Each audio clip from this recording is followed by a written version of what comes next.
It's the PGN Par 4. Call it a major season Par 4 as we come to you between the Masters and the PGA Championship. I'm Matt Gajtka with Zac Weiss as we touch base on four key issues around the golf world and starting in pro golf, although it won't be exclusively about the PGA Tour versus LIV and all that sort of thing. We do have some other topics to get to, including one topic at the very end that probably affects you as an amateur golfer just as much, if not more, than it affects the professionals. But we will go to the headline news, Zac, and a couple of weeks after Jon Rahm picked up his second major win, winning the Masters Championship, and now looking forward to trying to join the three major club here, as he's got three more shots here in 2023. Now we see LIV Golf go back to work in Adelaide, Australia. So that'll be interesting to follow. We'll get to that in just a moment. But regarding Jon Rahm and regarding just the start to this PGA Tour season, I think we both can agree it's been a very strong start for the tour as it tries to push back against the interloper, the newcomer in LIV Golf, and that battle will continue on surely. But what we've seen from this early stretch of golf on the PGA Tour calendar from January now into the middle of April, I think it's been a clear win for the PGA Tour. And for me, Zac, I think seeing someone like Jon Rahm emerge as perhaps the new face of the PGA Tour, I think that it feels more organic to me for him to grab it by the scruff of the neck right now, because he is the best player in the world. He's number one ranked, but I think subjectively as well, I would completely agree with that. He's got no weaknesses in his game. And unlike Rory McIlroy, who has put himself out there a lot, and I give him credit for that, it's taken a lot of chutzpah. It's taken a lot of energy, I think, maybe to the detriment of his game, to be such a spokesman for the tour and its merits and that way forward for the top level men's pro golfers. But it is ultimately a sport, and it is ultimately about performance on the course. And so for me, it's very satisfying to see Jon Rahm not only take the number one ranking, win the Masters, but also show a personality like we saw on television last week as he jumped into the booth on CBS at the end of the RBC Heritage at Hilton Head, which he played in and Rory McIlroy did not.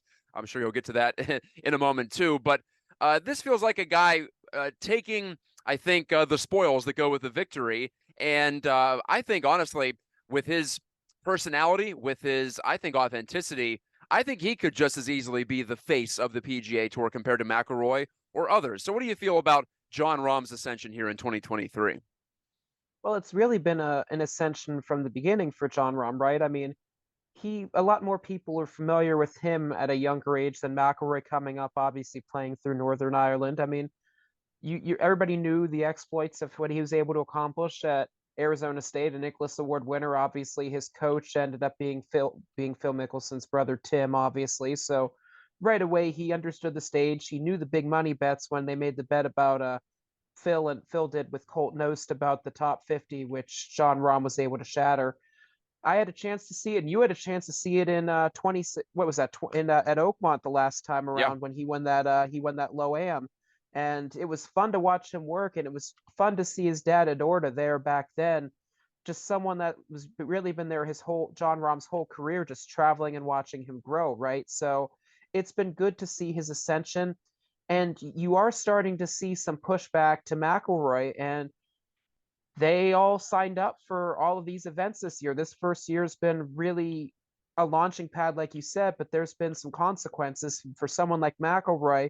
Those consequences are starting to rear their head to the tune of a $3 million fine, which became public, which also in and of itself is very newsworthy. You don't see dollar figures really unearthed or really even sleuthed by the media for that matter either. So the fact that this was more than a slap on the wrist shows how seriously they're taking this, and the fact that a lot of the top guys were willing to speak out against McIlroy in and of itself is news. I mean, Schauffele took a swing among others, and Schauffele's more of a reserved guy too. So the fact that he's willing to speak out means that I'm sure others are certainly feeling the same way in that regard.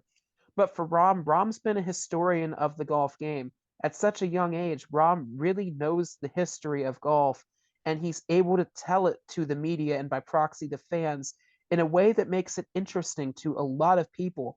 And a lot of people got to experience that, like you said, Matt, during that broadcast.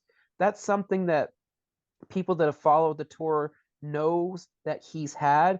But for him to have that amount of energy being a father, being someone that's had to deal with the worst end of the Masters draw, between all the rain, between all the starts and stops, between having to go late early and having to deal with that at a course that everybody knows, but was playing very differently than it was in the early stages of the week.